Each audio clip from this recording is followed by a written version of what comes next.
Welcome viewer, I am Murugan S. This video tutorial describes how to uninstall a specific Windows update in Windows 10. Click Start, Settings. Click Update and Security.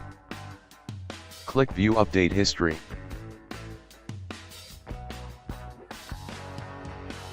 Click Uninstall Updates.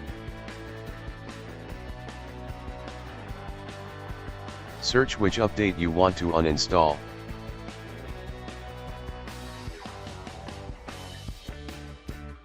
Click Specific Update.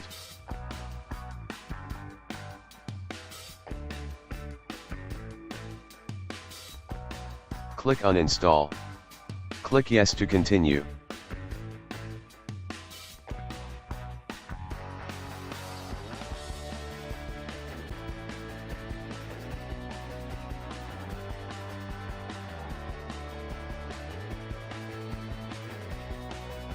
Click Restart later.